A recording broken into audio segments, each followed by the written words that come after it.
Praise Lord అండి. Praise Lord. దేవనామక స్తోత్రములు. మీ అందరికీ వందనాలండి. ఉదయకాలం మరొకసారి నాకు మా పరమ తండ్రి ఇచ్చిన అవకాశాన్ని బట్టి మరి దేవుని స్తుతించుతున్నాను. ఈరోజు కొన్ని పాఠాలు నేర్చుకుందాం.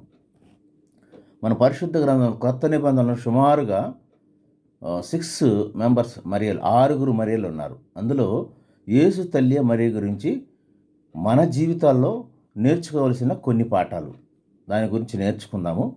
యేసు తల్లి మరియమ్మ ఏ ఊరు ఆమె అంటే నజరేతు విలేజ్, ఆ ఊరు ఆమె తండ్రి హేలి అనేటువంటి ఆయన హేలి.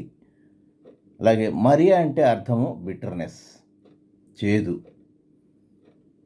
తర్వాత ఇంకేంటి, తిరుగుబాటు అని కూడా ఉంటుంది, రిబలెస్. పాత నిబంధనలో కూడా మిరియం అన్న కూడా మేరీ, తిరుగుబాటు, మరి చేదు అనే అర్థం వస్తుంది.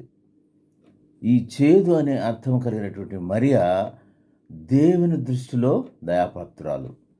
పరలోకంలోనే ఈమెకి ముందుగానే దేవుడు ఎన్నుకోబడినటువంటి మరియా. ఎంత మంచిదండి. మనకి క్రిస్మస్ దినాల్లో ఉన్నాం కాబట్టి క్రిస్మస్లో ఏంటంటే మనకి క్రిస్మస్ అంటే స్తుతుల పండగ, విధేయతల పండగ, ఆరాధన పండగ. ఆయనను మనం స్తుతించేటువంటి పండగ క్రిస్మస్. ఈ క్రిస్మస్ మనకి ఏం తెచ్చిందంటే, క్రిస్మస్ మనకి equality, identity. Christmas brought the dignity, Christmas brought the royalty. Christmas వలన, క్రీస్తు పుట్టుక వలన మనకి ఏమొచ్చినాయండి? ఒక సమానత్వం వచ్చింది, ఒక గుర్తింపు వచ్చింది, ఒక హుందాతనం వచ్చింది, ఒక రాజరికమైనటువంటి రాయల్టీ వచ్చింది. ఎందుకు తెలుసా? ఒక మైకల్ గోర్బచోవ్ అని రష్యన్ ప్రెసిడెంట్ ఏమంటాడంటే, Jesus Christ was the real socialist. ఆయన నిజంగా ఈక్వాలిటీ గురించి ప్రయత్నించి ప్రాణం పెట్టినటువంటి గొప్ప వ్యక్తి. యేసుక్రీస్తు వారు ఉండకపోయినట్లయితే మన పాపాలకి రక్షణ లేదు, మనకి ఒక గుర్తింపు లేదు, మనకి ఒక సమానత్వం లేదండి. కమ్యూనిస్టు పార్టీతో ఉన్నటువంటి ఆ యొక్క రష్యా అంతా ఉడికిపోతుండగా ఆయన అంటాడు, రష్యా అధ్యక్షుడే, నేను కాదు సోషలిస్ట్ని, నాకన్నా గ్రేట్ సోషలిస్టు యేసుక్రీస్తు వారు. మైకల్ గోర్బచోవ్ తల్లి మరి దేవుని తెలుసుకుని మరి క్రైస్తవురాలుగా ఎంచబడింది. అప్పుడు అంటాడు కదా ఆయన, చూడండి, ప్రపంచంలో కల్లా గొప్ప ద గ్రేట్ సోషలిస్టు, మరి ప్రేమ పంచేటువంటి యేసు. అలాంటి యేసుక్రీస్తుకు జన్మనివ్వటానికి, అలాంటి యేసుక్రీస్తుకి మరి భూమిపైకి తీసుకురావడానికి మన పరమ తండ్రి ఎన్నుకున్నాడు. ఈమె ఎక్కడ ఎన్నుకోబడిందండి? పరలోకంలోనే ఎన్నుకోబడింది. ఆనాడు మరి అంటారు కదా, జాను 1:46లో నజరేతు నుండి ఏదైనా మంచిది రాగలదా? అక్కడ కీడు, చెడు, దొంగలు, డకాయిట్సే కానీ ఏమైనా మంచిది రాగలదా అంటే దేవుడు ప్రూవ్ చేస్తాడు, ఎస్ రాగలదు. అందరికన్నా నీతిమంతురాలు, అందరికన్నా పరిశుద్ధురాలు, సౌందర్య సుగుణాలు కలిగినటువంటి మరియమ్మ రాగలదని దేవుడు నిరూపించాడు. యేసు ప్రభు రావడానికంటే ఆనాడు అక్కడ యెరూషలేములో ఎంతోమంది కన్యకలు మరి ఎదురు చూస్తున్నారట. ఎందుకంటే మనకు తెలుసు 750 సంవత్సరాల క్రితమే యెషయా గ్రంథంలో యెషయా ప్రవక్త చెప్పాడు, ఏమని? కన్యక గర్భమందు మరి యేసుక్రీస్తు జన్మిస్తాడు, ఆయన లోకరక్షకుడు, ఆయన ఇమ్మానుయేలు పేరు పెట్టబడి ఆయన ముందుగా తెలిపిన విధానంగా అందరూ ఎదురు చూసే సమయంలో కొన్ని వందల లక్షల మందిలో ఈమె ఎన్నుకోబడిందంటే ఈమె ఎన్ని మంచి సుగుణాలు ఉన్నాయండి, ఎన్ని మంచి క్యారెక్టర్స్ ఉన్నాయి. ఆ క్యారెక్టర్స్ గురించి ఈరోజు మనం పరిశుద్ధ గ్రంథంలో మనకు అందరికీ తెలిసిన మరొకసారి మనం నెమరు వేసుకుందాం, తెలుసుకుందాం. ఆమె ఎలాంటిదంటే దయాప్రాప్తురాలు, నీతిమంతురాలు, పరిశుద్ధురాలు, సౌందర్యవంతురాలు, సౌందర్య సుగుణాలు కలిగినటువంటి గొప్ప మరి పరిశుద్ధురాలు. అట్టి పరిశుద్ధురాలని గర్భాన్ని మరి వాడుకోవటానికి మరి పరమ తండ్రి ఎన్నుకుని యేసుక్రీస్తు వారిని పంపిస్తాడు. అలాంటి మరి పరలోకంలోనే గుర్తింపు పొందినట్టు మనం ఈ మన భూమి మీద గుర్తింపు పొందట్లేదు. యేసుక్రీస్తు వారు రాకముందే ఆమె పరిశుద్ధురాలని గుర్తింపు పరలోకములను పొంది దేవుడు దూతను పంపిస్తాడు. మన అందరికీ తెలుసు కదా. యేసు తల్లిగా ఆమెను నిర్ణయించబడింది. దేవునికి మరియ అంటే ఎంతగానో నచ్చింది. లేకపోతే ఎందుకు ఎన్నుకుంటాడండి? అలాంటి గొప్ప క్యారెక్టర్స్, గొప్ప సుగుణాలు కలిగినటువంటి తల్లి మరియ గురించి కొన్ని మాటలు నేర్చుకుందాం, కొన్ని పాఠాలు నేర్చుకుందాం. చూడండి, మనందరికీ తెలిసిందే దేవుడు ఈమెని ఒక ఇన్స్ట్రుమెంట్గా వాడుకుంటాడు. She was instrumental in the hand of God. అలాంటి మరియ తల్లి ఎంత మరి చూడండి, మన ఎలాంటి మంచి లక్షణాలంటే అవి 1, 2 కాదు, సుమారుగా 20 సుగుణాలు ఉన్నాయి, మంచి లక్షణాలు ఉన్నాయి. ఆమె నుండి మన జీవితంలో మనం నేర్చుకోవాల్సినటువంటి మంచి మంచి పాఠాలు ఉన్నాయి. దేవుడు కోపం వచ్చినప్పుడు పాత నిబంధనలో ఆఖరి పుస్తకం అయినటువంటి మలాకీ గ్రంథం నుండి మాథ్యూ వరకు సుమారుగా 400 సంవత్సరాలు ప్రవర్తనలతో మాట్లాడలేదు, మనుషులతో మాట్లాడలేదు, నిశ్శబ్ద కాలము అన్నటువంటి. కానీ మౌనంగా ఉన్నాడు, మాట్లాడలేదు. కానీ పని చేయటం మానేలేదండి, పని చేస్తూనే ఉన్నాడు. ఒక్కోసారి మన ప్రార్థనలకి ఆయన మాట్లాడకపోవచ్చు, కానీ తగిన సమయంలో ఆయన మనకి పని చేస్తారు. మరియ తల్లి పుట్టుక తెలుసు, మరియ తల్లి పెంపకం తెలుసు, అన్నీ తెలిసినటువంటి ఆయన ఈ నీతిమంతురాలు, సుగుణాల మరి సుందరి అయినటువంటి పరిశుద్ధురాల్ని ఎన్నుకున్నారు. ఎందుకనంటే చూద్దాం రండి.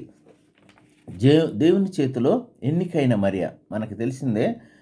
లూకా 1:30 ఉంటుంది చూడండి. లూకా సువార్త 1వ అధ్యాయము 30వ వచనములో she was instrumental chosen vessel. దూత మరియా భయపడకుము, దేవుని వలన నీవు కృప పొందితివి, ఎన్నుకొనబడినావు, దయ పొందినావు. అక్కడ అమ్మా నువ్వు కృప పొందినావు అంటున్నాడు, కానీ దాని వెనక అర్థం ఏంటంటే అమ్మ నీ హృదయంలో ఖడ్గము దూసుకుపోతుంది అని ఇండైరెక్ట్గా చెప్తున్నాడు. అమ్మ దేవుని చేతిలో ఎన్నికైన Mariya, she was instrumental in the hand of God, she was chosen. ఆమె ఎన్నుకోబడింది. ఇంతమంది లేరండి, ఇంతమందిలో ఆమెనే ఎందుకు ఎన్నుకున్నారు అంటే ఆమెలో ఉన్నటువంటి పరిశుద్ధత, నీతి అండి. ఏమీ లేదండి, దేవుని ఎన్నుకోవడానికి, దేవుని సేవ చేయాలంటే మనమందరము ఆయనకి అవైలబుల్గా ఉండాలి. నాట్ యువర్ ఎబిలిటీ, నాకు డిగ్రీలో ఉండే హోదా, ఆ ఎబిలిటీ పనికిరాదండి. ఆయన పిలిచినప్పుడు ఎస్ లార్డ్, ఆయన అడిగిన దానికి ఎస్ అని అంగీకరించేటువంటి ఎబిలిటీ ఉండాలి.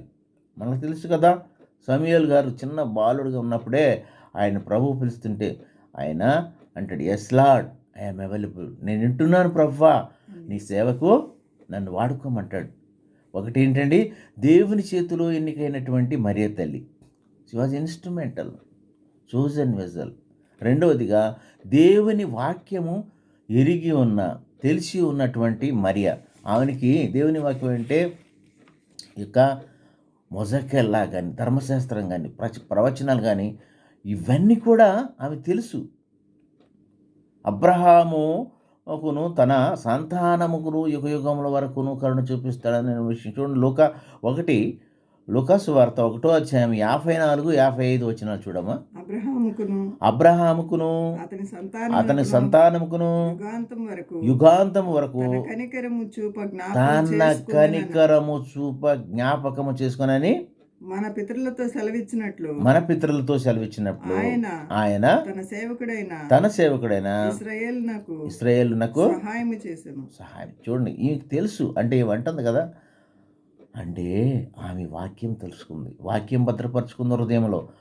ఆ వాక్యం భద్రపరుచుకుంటే హృదయంలో ఉంటే అది మాట్లాడుతూ ఉంటుంది. తల్లి మరియకి దేవుని వాక్యం తెలిసి ఉన్నది. ఆమె నీతిమంతురాలే కాదండి, ప్రార్థనాపరురాలు, దేవుని వాక్యం తెలిసినటువంటి ఆమె. అలాంటి మనకు ఎలా ఉన్నాం? మనకు దేవుని వాక్యాలు ఎన్ని కంఠస్థం కావచ్చు, దేవుని వాక్యాలు మన హృదయంలో ఉన్నాయా? హృదయంలో భద్రపరుచుకుంటున్నావా? దేవుని వాక్యం తెలుసని మనం చెప్పగలమా? దేవుని వాక్యాలు 4 మరి ఫటామని చెప్పమంటే ఎన్ని చెప్పగలం మనం? ఆమె ఎక్కడ అబ్రహాం అండి, ఆయన సంతానం యుగయుగములకు కనికరం పొందుతున్నది మాట జ్ఞాపకం చేసుకుందంటే ఈమెకి ధర్మశాస్త్రం కంప్లీట్గా తెలుసు అనమాట. అదేవిధంగా పరలోక సందేశం అందుకున్నటువంటి మేరీ తల్లి పరలోకం నుండేనండి. చూడండి, పరలోకం నుంచి దేవుడు మాట్లాడితే దేవదూతను దించాడు. ఎందుకు? ఆమె పరలోకంలో ఆమెకు మంచి పేరు ఉండమట్టే కదా, పరలోకంలో ఆమె గుర్తింపు ఐడెంటిఫికేషన్ రామట్టే కదా పరలోక సందేశం అందుకున్నటువంటి మేరీ మాత. అదే లూకాసు వార్త 1వ అధ్యాయము 28లో దయాప్రాప్తురాలా ఆ కన్యక పేరు మరియా. ఆ కన్యక పేరు మరియా. ఆ దూత లోపలికి వచ్చి ఆమెను చూసి దయాప్రాప్తురాలా నీకు శుభం అని. చూడండి, దేవదూత వచ్చి ఆమెను చూసిందంట. మనల్ని ఎప్పుడన్నా చూశారండి దేవదూతలు? దయాప్రాప్తురాలా నీకు శుభము, ప్రభు నీకు తోడే ఉన్నాడు. చూడండి, ఎందుకంటే ఆమె పరిశుద్ధాత్మ ద్వారా నువ్వు గర్భం ధరిస్తావని మనకందరికీ ఈ విషయాలు తెలుసు. కానీ ఒకసారి జ్ఞాపకం చేస్తున్నాను, దయాప్రాప్తురాలా నీకు శుభం అంటే నీకు జరగబోయేది నువ్వు సిలువ మెత్తుకొని నీ యొక్క హృదయంలో ఖడ్గం చుచ్చుకుపోయే సమయం వస్తుందమ్మా అని చెప్పటం. అది నేను అనుకుంటున్నాను. నీకు శుభం అంటే ఆ శుభం వెనకాల అంత మరి పని లేనిదే దేవదూత ఎందుకు వస్తుందండి పరలోకము నుండి? ఇంత పని ఉంది. She was chosen vessel. ఆమెను గర్భమును వాడుకోబోతున్నాడు. లోకరక్షకుడు లోపంలో పాపములన్నిటిని క్షమించటానికి లోకరక్షకుడు రావాలంటే పవిత్రమైన హోలీ హోలీ హోలీ పరిశుద్ధమైనటువంటి గర్భం కావాలి. ఆ గర్భం ఎవరిదండి? తల్లి మరియా, యేసు తల్లి మరియది. అలాంటి గొప్ప గుణాలు సుగుణాల సంపన్నురాలు, పరలోక సందేశం అందుకున్నటువంటి మేరీ దేవుని దయాప్రాప్తురాలని సర్వోన్నతిని కృప పొందినదని కూడా అంటాం. దేవుని సర్వోన్నతిని శక్తి ఆమె మీద కమ్ముకొని ఉంటుందండి. అదే లోక 1:35 చూడమ్మ ఒకసారి. లూకాసు వార్త. దూత పరిశుద్ధాత్మ నీ మీదకి వచ్చును, సర్వోన్నతుని శక్తి నిన్ను కమ్ముకొను కనుక పుట్టబోవు శిశువు పరిశుద్ధుడై దేవుని కుమారుడు ఇమానుయేలు. ఆయన మనందరితో ఉంటాడండి. ఆయన దేవుని కృప కమ్ముకోవటం వలన లోకరక్షకుడు వస్తాడు. మనకు తెలుసు కదా ఏదండి, 4000 సంవత్సరాల క్రితమే జెనసిస్ 3:15లో స్త్రీ సంతానం నుండి లోకరక్షకుడు పుడతాడని. ఆయన లోకరక్షకుడు అండి. అప్పుడు జరిగిన స్త్రీకి సంతానంకు నీకు వైరం ఉంటుందని మనకందరికీ తెలుసు. ఆదికాండం 3వ అధ్యాయం 15వ వచనంలో వస్తారు. ఎవరో కదండి, ఆ స్త్రీ ఈమె. ఆ రక్షకుడు ఈయనే, యేసుక్రీస్తు వారే. మనందరి పాపమును క్షమించుటకు మరి ఆయన రిక్తునిగా చేసుకుని మరి తల్లి మరియ గర్భమును ఎన్నుకుని మరి ఆమె గర్భమును జన్మిస్తాడు. తల్లి ఎంత ధన్యురాలండి. ఈయన 33.5 సంవత్సరాలు బ్రతికాడు అంటాం, కానీ 3.5 సంవత్సరాలే ఈయన సేవ చేసింది. కానీ 30 సంవత్సరాలు ఎవరు సేవ చేశారు? మరీ తల్లి ఆయన సేవ చేయలేదా? ఆయనకి అన్నం వండుతాం, పక్క చదువుతాం, బట్టలు ఉతుకటం, ఆయనకి సమస్తము పోషణ సంరక్షణ చేసింది ఎవరు? తల్లి మరీ కాదండి. 33 సంవత్సరాలలోనే ఈయన ప్రపంచంలో ప్రసిద్ధి చెందాడు. అలా ప్రపంచాన్ని ప్రసిద్ధి చెందటానికి తయారు చేసినటువంటి మరీ తల్లి ఎంత గొప్పది. ఇప్పటికీ మన సహోదరులు క్యాథలిక్స్ వారు తల్లి మరీని ఎంతగానో ఆరాధిస్తారు. ఆ నజరేతులో వడ్రింగ్ పని చేసుకుంటున్నప్పుడు ఆయన అమ్మా మరి నీళ్ళు ఇమ్మంటే మరి టీ ఇవ్వమంటే అన్నం పెట్టమంటే అన్నం పెట్టలేదా? ఆయన బట్టలు ఉతకలేదా? ఆయన పక్క సరి చేయలేదా? ఆయన బెడ్ ఇవ్వలేదా? ఎన్ని సేవలు చేయలేదండి. తల్లి మరీలో ఎంత మంచితనము, ఎంత గొప్పతనము మనం చూద్దాం రండి. ఇంకా అప్పుడు ఈయన బిడ్డ పుట్టినప్పుడు కూడా యేసుక్రీస్తు వారు ఇన్ని మహత్కార గొప్ప కార్యం చేస్తున్నప్పుడు కూడా పరిసయ్యులు ఏమంటారు? యేసుక్రీస్తు వారిని ఏమని అడుగుతాడు? నీ తల్లి వ్యభిచారంలో నిన్ను కన్నదయ్యా. ఎంత దుర్మార్గం అండి. అలాంటి వల్ల యేసుక్రీస్తు వారు కూడా మాటలు పడ్డాడు. ప్రదానం చేయబడింది 14వ సంవత్సరంలో, 15 సంవత్సరం కల్లా మరి యేసుక్రీస్తు వారు పుట్టాడు. ప్రదానం చేయబడిన 1 సంవత్సరం ఏంటండి? ఆ స్త్రీలకు పరీక్షాకాలము. ఆ పరీక్ష కాలంలో ఎంతో నీతిగా ఉన్నది ఆమె. యేసేపు ఎంతో నీతిమంతుడు, మంచివాడు కాబట్టి ఆమెను అంగీకరించి ప్రభువు దూత హెచ్చరించడం వలన ఆమెను తీర్చుకున్నాడు. ఆయన కూడా హృదయంలో మనందరికీ తెలుసు. అలాగే ఆమె దయాప్రాప్తురాలు. ఆమె మీద సర్వోన్నత శక్తి కమ్ముకొని ఉంటుంది. మనకు తెలిసిందే, సత్యము అసత్యం అనేటువంటి ఇద్దరు అక్క చెల్లెలు ఉంటారు. సత్యము అబద్ధము. వాళ్ళు ఊర్లోకి వెళ్ళి ఒక మాట చెప్పాలనుకుంటారు. సత్యం అనేది చెప్పులు వేసుకుని బయటికి రాకముందే అసత్యము చెప్పులు వేసుకుని వెళ్ళిపోయి ఊరంతా తిరిగి వచ్చి అబద్ధం స్టార్ట్ వచ్చేస్తుంది. అబద్ధం అనేది so familiar and so fast. అట్లాగే ఈ అసత్యం ప్రచారం చేశారు. తర్వాత చూద్దామనండి, దేవుని ప్రణాళికకు మరి ఆమె ఎస్ అన్నది, దేవుని ప్లాన్కి అవును అన్నటువంటి చెప్పినటువంటి మరియా. అదే లూకాసు వార్త 1వ అధ్యాయం 38వ వచనం ఒకసారి చూడమ్మా. దేవుని ప్రణాళికకు అందుకు మరియా ఇదిగో ఏమంటుందండి? దాసురాలని. ఆమె దాసురాలంటే తెలుసు కదా మీకు. అనుక్షణము అనుదినము దేవునికి ఒబీడియంట్గా ఉండి దేవుని సేవ చేయటానికి అంగీకరించి అవైలబుల్గా ఉన్నటువంటి వాళ్ళని దాసురాలంటారు. నీ మాట చెప్పున నాకు జరుగునుగాక. ఎవరంటారండి? వచ్చేసి ఇదిగా మనవు పెళ్లి కాకముందునే గర్భవతి అవుతావు, నీ ఎందు ఒక బాలుడు పుడతావు అంటే, అమ్మో అదేంటండి, పెళ్లి కాలేదు, పురుషుడు ఎరగనే, హౌ ఇట్ ఈస్ పాసిబుల్? కానీ ఈమె ఏముందండి? దేవుని ప్రణాళికకి అవునన్నది. Yes Lord, I'm obeying your order. చూడండి, దాసురాలు, దయాప్రాప్తురాలు. ఎన్ని మాటలండి ఆమెకి, ఎన్ని బిరుదులు ఆమెకి. అవంటది ఆయన ప్రణాళికకు నేను ఒప్పుకున్నానంటారు. ఒప్పుకోమట్టే మరి ఆమె ఒప్పుకోను అంటే ఏమయ్యేవాళ్ళం అండి? మనకి లక్షణం ఉండేదా? మనకు సాల్వేషన్ ఉండేదా? మనము లోకరక్షకుని చూడగలిగేవాళ్ళమా? లోకరక్షకుని యొక్క బైబిల్ని మనం ఫాలో అవ్వగలిగేవాళ్ళమా? ఎన్ని కోట్ల మంది ఈ రోజున క్రైస్తవులు. ఆమె ఎస్ అని అంది కాబట్టే, ఆమె నో అంటే ఏం జరిగేదో మనకు తెలియదు. అవును ప్రభువా, నేను అంగీకరిస్తున్నాను, నేను గర్భం దాల్చడానికి. లోకం ఏమన్నా కానీ, లోకం తిట్టుకున్నా కానీ, లోకం నన్ను రాళ్లతో కొట్టి చంపినా కానీ, I'm ready for your service. She was chosen vessel. అయ్యా నేను ఇస్తానయ్యా నా గర్భాన్ని ఇంత మంచి కార్యం చేయడానికి. ఆమె అప్పుడు నో అన్నట్టు ఏం జరిగేది నాకైతే అర్థం కాలేదండి. ప్రణాళికకు, దేవుని ప్రణాళిక, ఆయన ప్లాన్లకి yes Lord, I'm agreeing, I'm obeying. ఎంత మంచి మాట్లాడండి. తర్వాత చూద్దామండి, యవ్వన కాలమును పరిశుద్ధముగా కాపాడుకున్నటువంటి మరియ తల్లి. ఆమె యవ్వన కాలంలో ఉంది. మన అందరికీ తెలుసు కదా, 14 సంవత్సరాలు 15 సంవత్సరాలు అంటే 9వ క్లాసు 10వ క్లాసు చదివేటువంటి చిన్న పాప. చూడండి, ఆమె అలాంటి చిన్న పాప లోకరక్షకుని తీసుకురావడానికి ఎంత మంచి ప్రణాళిక అండి, ఎంత గొప్ప ప్రణాళిక, ఎంత భారం మోసింది, ఎంత నిందను మోయటానికి ఆమె సిద్ధపడింది, ఎంత ధైర్యవంతురాలు, ఎంత నీతిమంతురాలు. చూడండి, యవ్వన కాలమును తన పరిశుద్ధతను కాపాడు. లూకాసు వార్త 1వ అధ్యాయము 34, 35 వచనాలు చూద్దాం రండి. లూకాసు వార్త 1వ అధ్యాయము. అందుకు మరియా నేను పురుషుని ఎరగని దానినే, ఇది ఎలాగూ సాధ్యం? దూతతో అనగా దూత పరిశుద్ధాత్మ నీ మీదకి వచ్చి సర్వోన్నతుని శక్తి నిన్ను కమ్ముకొనెను. చూడండి, సర్వోన్నతుని శక్తి ఎవరండి? సర్వోన్నతుడు పరమదేవుడు. ఆయన శక్తే కమ్ముకుంటుందంట. ఎంత ధన్యత లేకపోతే ఎంత జరుగుతుందండి?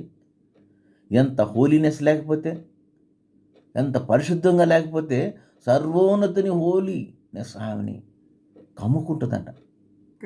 కనుక పుట్టబోవు శిశువు పరిశుద్ధుడై దేవుని కుమారుడు. చూడండి, దేవుని కుమారుడు. ఆ యేసుక్రీస్తు వారు రాకపోతే ఎలా ఉండేదండి మనకి? Jesus came to eradicate the poverty. He made the equality of the whole world. Jesus Christ came to the world to eradicate the poverty. పేదరికాన్ని తీసేసేయాలని, తుడిచేయాలని, సమానత్వం సమానత్వాన్ని తీసుకురావడానికి మరి ఈమె గర్భము ధరించి నేను యేసుక్రీస్తుని తీసుకొస్తానయ్యా అని ఆమెను యవ్వన కాలాన్ని కాపాడుకుని పరిశుద్ధంగా ఉండబట్టే ఆమె యేసుక్రీస్తు వారిని మనందరికీ పరిచయం చేసింది. మరి మనం ఎలా ఉంటామండి? మనం పరీక్షించుకునేటువంటి సమయం. దేవునికి అందుబాటులో ఉన్నటువంటి she was available for every time. దేవునికి అందుబాటులోని ఎస్ లార్డ్. లూకాసు వార్త 1వ అధ్యాయం 27లో ఉంటుంది, చూడము ఒకసారి. ఆయనకి అందుబాటులోనే ఉంది. దావీదు వంశస్థుడైన యోసేపును ఒక పురుషునికి ప్రదానము చేయబడిన కన్యక యొద్దకు కంటే మరియ వద్దకు దేవుని చేత పంపబడెను. ఆ కన్యక పేరు చూడండి, అక్కడికి ఉంటే అది అవైలబుల్గా ఉంది. ఎక్కడండి? నజరేతులో. ఏమంటారు?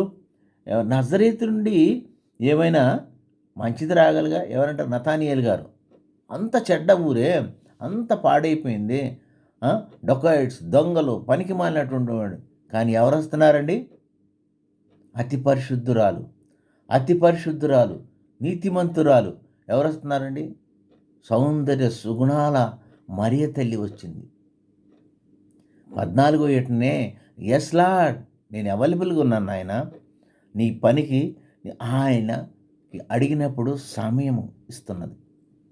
అలాంటి తల్లి అండి మరి తల్లి. దేవునికి సమయము, ఆమె ఎదురు చూస్తుంది ఎప్పుడొచ్చినా సరే. ఒకసారి చూద్దామండి. మత్తయి సువార్త 1వ అధ్యాయం 19వ వచనంలో కూడా ఉంటుంది. 19:20 మత్తయి సువార్త. ఇంకా ఎక్కువ సమయం తీసుకోనండి. నేను దేవునికి సమయం కొరకు ఆమె ఎదురు చూస్తుంది. అయ్యా నువ్వు ఎప్పుడొచ్చినా నేను ఐఎమ్ అవైలబుల్ అని చెప్పడానికి మత్తయి సువార్త 1వ అధ్యాయం 19-20 వచనాలండి. ఆమె భర్త అయిన యోసేపు నీతిమంతుడై ఉండి ఆమెను ఎలాంటి వాడండి ఆయన? నీతిమంతుడు. చూడండి ఎవరికి వీళ్ళకి ఎంత మంచి లక్షణాలు, గుణాలు ఉన్నాయో. ఆయన యోసేపు నీతిమంతుడు అంట. ఆమెను ఎలాంటి ఇబ్బంది పరచక, అవమానపరచకుండా రహస్యముగా ఆమెను విడనాడాలని ఆయన తలంచుకున్నాడు, ఉద్దేశించుకున్నాడు. అతడు ఆ సంగతులను గురించి ఆలోచించుకొనిచుండగా ఇదిగో ప్రభుదూత వచ్చేసింది. మళ్ళీ స్వప్నమందు కనిపించి ప్రత్యక్షమై దావీదు కుమారుడైన యోసేపు, చూడండి ఏమంటున్నాడు? దావీదు కుమారుడైన యోసేపు, నీ భార్య అయిన మరియను చేర్చుకున్నటకు భయపడకము. చూడండి, అప్పటికి భార్య అయిపోయింది, ఆమె ప్రధానం చేయబడింది. ప్రధానం అంటే ఆల్మోస్ట్ 90% మ్యారేజ్ అయిపోయినట్టే అన్నాడు. ప్రధానమైన తర్వాత 1 year వరకు ఉంటుంది పరీక్షాకాలం. ఆ పరీక్షాకాలంలో వాళ్ళ పరిశుద్ధతను కాపాడుకోవాలి. ఆమెను నువ్వు చేర్చుకో. ఏమంటది ఇంకా చూడండి, భయపడకము. ఆమె గర్భం ధరించినది పరిశుద్ధాత్మ వలన కలిగినది. ఆమె ఒక కుమారుని కనును. తన ప్రజలను వారి పాపం నుండి ఆయనే రక్షించాడు. ఎవరండి? మన పాపాలను రక్షించేంటి వాడు, లోక పాపములను మోసుకొని పోవు దేవుని గొర్రెపిల్లండి ఆయన. మరి ఎవరన్నా వింటారండి? స్వప్నం అందు చెప్తే ఏందో నాకు స్వప్నం వచ్చింది, ఎవరు చూడొచ్చారని ఆమెను విడనాడొచ్చు కదా. ఎందుకంటే ఆయన కూడా నీతిమంతుడు, మంచివాడు, గొప్పవాడు కాబట్టే మరి ఆయన త్యాగం చేయడానికి ఇష్టపడ్డాడు. ఇంకోటి చూడండి, ఆయన కూడా no, why should I take this risk? ఏమనుకుంటారు ఇరుగు పొరుగు వాడు? ప్రదానం చేయబడి ఉంటే నువ్వు కలగముందే పెళ్ళయ్యే వరకే నీకు కుమారుడు పుట్టాడంటే ఏమనుకుంటారని ఎంత భయపడి ఉండొచ్చు. కానీ ఆయన కూడా ఎలాంటి వాడండి? నీతిమంతుడు, మంచివాడు, సత్యవంతుడు. అందుకని ఆయన కూడా ఆ మాటకు అగ్రి అయ్యాడు, ఆ మాటకు ఒప్పుకున్నాడు. లోకరక్షకుని తీసుకురావడానికి సిద్ధపడ్డారండి వీళ్ళందరూ కూడా. ఈ భార్యాభర్తలు కూడా ఎంత గొప్పవాళ్ళంటే మనకి పాపాలను తుడిచిపెట్టడానికి, లోకరక్షకుడిని తీసుకురావడానికి వీళ్ళిద్దరి పాత్ర ఎంతగానో ఉన్నది. ఇంకా చూద్దామనండి. ముందుకెళ్తే ఆమె ఎలాంటిదండి? దేవుని స్తుతించేటువంటి మరియ. ఆమె స్తుతిస్తుంటుంది, ఆరాధిస్తుంటుంది. ఆమెనే లోబడేటువంటి మనస్తత్వం. చూద్దాం రండి. దేవునిని స్తుతించేటువంటి మరియమ్మ. లూకాసు వార్త 1వ అధ్యాయము 46 వచనం నుంచి. అప్పుడు మరి ఇట్లా నేను అప్పుడు మరి ఇట్లా నేను నా ప్రాణము ప్రభువుని గనపరుచున్నది. ప్రభువుని ఏం చేస్తుందండి? గణపరుచుతున్నది, స్తుతిస్తున్నది. ఆయన తన దాసురాలు దీనస్థితిని కటాక్షించింది. చూడండి ఎట్లా తగ్గించుకుంటుంది తన దాసురాల్ని. తగ్గించు స్వభావం. ఈ పండగలో మనకి తగ్గింపు ఉండాలి. ఈ పండగలో మనకి క్రిస్మస్ అంటే విధేయత, క్రిస్మస్ అంటే తగ్గింపు, క్రిస్మస్ అంటే స్తుతించటండి. స్తుతించాలి, దేవుని గురించి ప్రకటించాలి. ఎందుకు వచ్చాడు? ఈ యొక్క పాపులను రక్షించడానికి లోకరక్షకుడు ఎందుకు వచ్చాడని తెలియచెప్తూ మనం మన ఇంటికి ఎవరినన్ను పిలిచి 2 మాటలు చెప్పండి. లోకరక్షకుడు ఎందుకు వచ్చాడని, మన పాపమును క్షమించటకు 2 మాటలన్నా చెప్పండి. ఏమిటి స్తుతిస్తుంటుంది ఆమె. నేను నీ దాసురాలని అంటుంది. ఎంత తగ్గింపండి, ఎంత హ్యూమిలిటీ మనకుంటుందా? నా ఆత్మ నా రక్షకుడైన దేవుని యందు ఆనందిస్తున్నాను. సర్వశక్తిమంతుడు నాకు గొప్ప కార్యములు చేశాను. ఇది మొదలుకొని అన్ని తరముల వారు ధన్యురాలని అందరూ. చూడండి, ఆమెకి కృప పొందిన ధనిరాల, ఎన్ని బిరుదులన్నీ, నీతిమంతురాల, పరిశుద్ధురాల, సౌందర్యవంతురాల, సుగుణాల సంపన్నురాల. ఎన్ని మాటలండి, ఎన్ని బిరుదులండి, ఎన్ని క్యారెక్టర్స్ అండి మరీ తల్లికి. ఆమె ఎంత నీతిగా లేకపోతే ఆయన చూడండి అగ్రి అయింది. దేవుడే ఎన్నుకున్నటువంటి వాళ్ళు. దేవుడు పరలోకం నుంచే ఎన్నుకుని తెలుసుకొని మరీ ఎక్కడుందో ఎత్తుక్కుంటూ వస్తాడు. ఇంకా చూద్దాం రండి. ఇంకా ముందుకెళ్తే యేసు క్రీస్తు వారు చనిపోతాడని ముందుగానే తెలుసుకో ఆమె హృదయంలోకి ఖడ్గం వెళుతుందని కూడా తెలుసు ఆమెకి. అవన్నీ కూడా భరిస్తూ ఆమె మరి జీవిస్తూ వచ్చింది. లూకాసు వార్త చూద్దాం రండి ఒకసారి. లూకాసు వార్త 2వ అధ్యాయం 34 వచనం చూడమ్మా. లూకాసు వార్త 2వ అధ్యాయము. సిమియోను వారిని దీవించి, ఎవరండి సిమియోను? ఈయన ఎప్పటి నుంచో కూడా అంటాడు, నా ప్రభువును చూచుటకు నేను ఇంతవరకు వేస్తున్నానని. దీవించి ఇదిగో అనేక హృదయాలోచనలు బయలుపడినట్లు ఇశ్రాయేలు అనేకులు పడుటకును తిరిగి లేచుటకును వివాదాస్పదమైన గుర్తుగా ఈయన నియమింపబడి ఉన్నాడు. ఎవరండి ఈయనంటే? యేసుక్రీస్తు వారి ముందే నియమింపబడి ఉన్నాడు. ఈయనకి తెలుసు ప్రవర్తకి. సున్నతి చేయడానికి 8వ రోజున వెళ్ళినప్పుడు ఆయన అంటున్న మాటలు ఆయన చేతిలో తీసుకుని ఆనందభరితుడైపోతాడు ఆయన. మరియు నీ హృదయంలోనికి ఖడ్గము దూసుకుని పోవునని. చూడండి, ఒక ఖడ్గము దూసుకుపోని పోవునంటే ఏంటి? ఆయన తల్లి అయిన మరియతో చెప్పెను.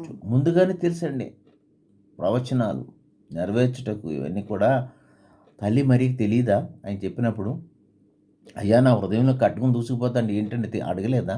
తెలీదా? నీ కుమారుడు చనిపోతాడమ్మా, లోకం కొరకు చనిపోతాడు, ఆయన పవిత్ర రక్తమును మరి ధారపోసి పాపులను రక్షిస్తాడమ్మా, అప్పుడు నీ హృదయంలోనికి ఖడ్గం దూరిపోద్ది. ముందుగానే యేసుక్రీస్తు వారు సిలువ మోసి చనిపోతాడని తెలుసు తల్లికి.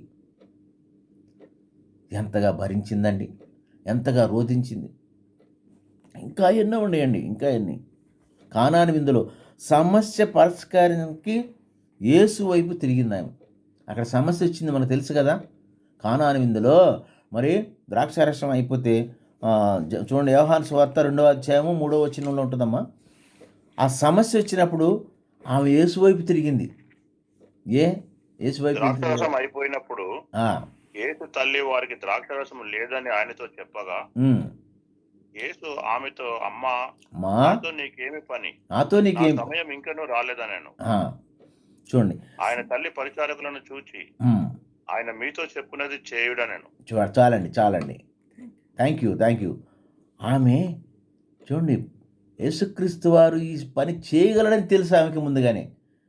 ఈ కెన్ డూ ద మిరకల్ ఆమెకు తెలుసు కాబట్టే ఆయన దగ్గరికి వెళ్ళి అయ్యా అని అడుగుతుంది. ఇట్లా ఉందంటే, అమ్మా నా సమయం ఇంకా రాలేదు కమ్మా అంటే, నేను చేస్తానమ్మా నా సమయం వచ్చినప్పుడు. అలాగే ఏమంటారు, ఆయన చెప్పిన విధంగా 6 రాతి బాణలోనూ నీళ్లు నింపమని. తర్వాత చూడండి ఎంత మంచి ముందు చూపు ఉందండి వీళ్ళకి. సమస్య పరిష్కారానికి యేసు వద్దకు వెళ్ళి యేసు వైపు తిరిగి అయ్యా ఈ పని చేయగలవు కదా అని అడుగుతుంది. తర్వాత యేసును వెంబడించినటువంటి మరి ఈయన కుమారుడే, నేను తల్లినే అనుకోలేదు, ఆమె కూడా ఆయన వెంబడించింది. ఎక్కడండి? యోహాను సువార్త 2వ అధ్యాయం 1 నుంచి 16 వరకు చూస్తే చూడము ఒకసారి. యోహాను సువార్త 2వ అధ్యాయము 1, 2, 3 వచనాలు. యోహాను సువార్త 2వ అధ్యాయము 3వ దినమున గలిలయలోని కానాను ఊరిలో ఒక వివాహం జరిగెను. యేసు తల్లి అక్కడ ఉండెను. యేసును ఆయన శిష్యులను ఆ వివాహమునకు పిలువబడి. చాలు అది కాదమ్మా నేను చెప్పేది. మార్కు 3వ అధ్యాయము 31 చూడు ఒకసారి. మార్కు సువార్త 3వ అధ్యాయము 31, 32 వచనాలు. ఇక్కడ ఏం చేస్తుందండి? యేసుక్రీస్తు వారిని మరియ తల్లి వెంబడిస్తుంది. ఆయన చెప్పిన మాటలు వింటుంది. మార్కు సువార్త ఆయన సహోదరులను తల్లి వచ్చి వెలుపల నిలిచి ఆయన పిలువనంపిరి. జనులు గుంపులుగా ఆయన చుట్టూ కూర్చుండిరి. వారు ఇదిగో నీ తల్లి నీ సహోదరులను వెలుపల ఉండి నీ కోసం వెదుగుచున్నారని. చూడండి ఎక్కడికి వెళ్ళింది ఆయన వెంబడిస్తూ ఎక్కడ పరిచయం చేస్తుండే, ఎక్కడ వాక్యం చెప్తుండే ఈయన కుమారులు కూడా వెళ్ళి వెంబడిస్తూ తిరుగుతూ ఉండేది. అంతేకాదండి, యేసుక్రీస్తు వారు చనిపోయి తిరిగి లేచిన తర్వాత, ఆరోహణ అయిన తర్వాత కూడా మిద్ది మీద గదిలో కూడా ఈమె కూడా ఉంటుంది. ఆయన స్తుతిస్తూ ఉంటుంది. యేసు సిలువ వద్ద కూడా నిలిచి ఉంటుంది. యేసు సిలువ వద్ద చూడండి. మరి కుమారుడు ఇలా చనిపోతున్నాడంటే ఏ తల్లి చూడగలదండి? హృదయం పగిలిపోదు? ఆమె సిలువ వేస్తున్నప్పుడు అదే యోహాను సువార్త 19వ అధ్యాయంలో ఉంటుంది. ఆయన తల్లియు ఆయన తల్లి సహోదరియు క్లోపా భార్య అయిన మరియయు మగ్దలేని మరియయు యేసు సిలువలో మధ్య నిలిచింది. చూడండి, ఆయన సిలువేస్తున్నప్పుడు ఆ భారము షేర్ చేసుకుంటా వాళ్ళు కూడా కన్నీళ్ళు విలుస్తూ ఆయన లోకరక్షకుని చూస్తుంటారు. తర్వాత యేసుని ప్రేమించినటువంటి మరి ఎంత ప్రేమిస్తుందో తెలుసండి మీకు? ఎంతగానో ప్రేమిస్తుంది. ఇంకా ప్రార్థన గుంపులో ఉన్నటువంటి స్త్రీ, ఇక్కడే మేడ మీద ఒకసారి చూద్దామండి. అపోస్తుల యాక్ట్స్ 1:14 ఉంటుంది. ప్రార్థన గుంపు ఉంటుంది. ఆరోహణ అయిన తర్వాత వీరందరూ వీరితో కూడా కొందరు స్త్రీలను యేసు తల్లి అయిన మరియు ఆయన సహోదరులను చూడండి, ప్రార్థన చేసేటువంటి తల్లి. ఆయన చనిపోయిన తర్వాత మరి రోధించి ప్రార్థన చేసి ఆయన వెంబడించి ఆయన అనుసరించినటువంటి తల్లి, దేవుని ప్రణాళికను నెరవేర్చినటువంటి మరియ. ఆయన ప్రణాళికను నెరవేర్చింది ఆయన చెప్పినప్పుడు అవైలబుల్గా ఉండి మాథ్యూ 1:21 ఉంటుంది చూడమ్మా. మత్తయి రాసిన సువార్త 1వ అధ్యాయము, అలాగే లూకా 2:7 కూడా ఉంటుంది. ఏంటిది? ప్రణాళికను, ఆయన చెప్పిన ప్లాన్ని ఎగ్జాక్ట్గా నెరవేర్చినటువంటిది. మత్తయి సువార్త కుమారుని కనను తన ప్రజలను వారి పాపముల నుండి ఆయనే రక్షించిన కనుక ఆయనకు యేసుని పేరు పెట్టింది. చూడండి, ఈ ప్రణాళిక అంతా నెరవేరాలంటే, మన పాపాలన్నీ క్షమించబడాలంటే, ఈ ప్రణాళిక అంతా కూడా దేవుని చిత్తంలో నెరవేరాలంటే షీ హ్యాస్ చోజన్ వెజల్. ఆమె అంగీకరించింది, అవైలబుల్గా ఉంది. అయ్యా ఎస్లాడ్ అంది. లోకరక్షకుని లోకానికి తీసుకొచ్చినటువంటి గొప్ప తల్లి. ఇంకా ఎన్నో ఉన్నాయండి. మరియ తల్లి సుగుణాల గురించి చెప్పాలనుకుంటే ఇంకా 1 అవర్ పడుతుంది. కానీ మన సమయం లేదు కాబట్టి చూడండి, యేసు తల్లి మరియ గురించి ఎన్ని చేసుకున్నామండి? దేవుని చేత ఎన్నికైనటువంటి మరియ, దేవుని వాక్యం ఎరిగినటువంటి మరియ, ఇంకా పరలోకము నుండి సందేశం అందుకున్నటువంటి మరియ. ఏంటండి? దేవుని ప్రణాళికను నెరవేర్చినండి మరియ. యవ్వనంలో పరిశుద్ధంగా ఉన్నటువంటి మరియ, పరిశుద్ధతను కాపాడుకున్నటువంటి మరియ, దేవునికి అందుబాటులో ఉన్నటువంటి మరియ, దేవునికి నమ్మకత్వముగా జీవించినటువంటి మరియ, ఇంకా దేవుని వాక్యమును హృదయంలో భద్రపరుచుకున్నటువంటి తల్లి, దేవుని స్తుతిస్తూ ఆరాధిస్తూ ప్రార్థన చేసినటువంటి మరియ, యేసు చనిపోతాడని ముందుగానే తెలుసుకున్నటువంటి మరియ, ఇంకెంతో ఉన్నాయి. మరి సమస్య పరిష్కారం చేయడానికి యేసు తట్టు తిరిగినటువంటి మరియ, ఎన్ని ఉన్నాయండి. యేసుని వెంబడించినట్టు మరియ, యేసు సిలువ వద్ద నిలబడి కన్నీటితో చూస్తున్నటువంటి మరియ, మరి యేసుని ప్రేమిస్తూ ఆయన అనుసరించినటువంటి మరియ, యేసు ప్రార్థన గుంపులో ఉండి ఆయన్ని స్తుతిస్తున్నటువంటిది. దేవుని ప్రణాళికకు నేను సిద్ధమే అని నేను నిల్చున్నటువంటి మరియ. అలాంటి గొప్ప మరియ, అలాంటి గొప్ప సుగుణాల సుందరమైనటువంటి నీతిమంతురాల గురించి మనకు తెలుసుకుంటానికి దేవుడు సమయం ఇచ్చాడు.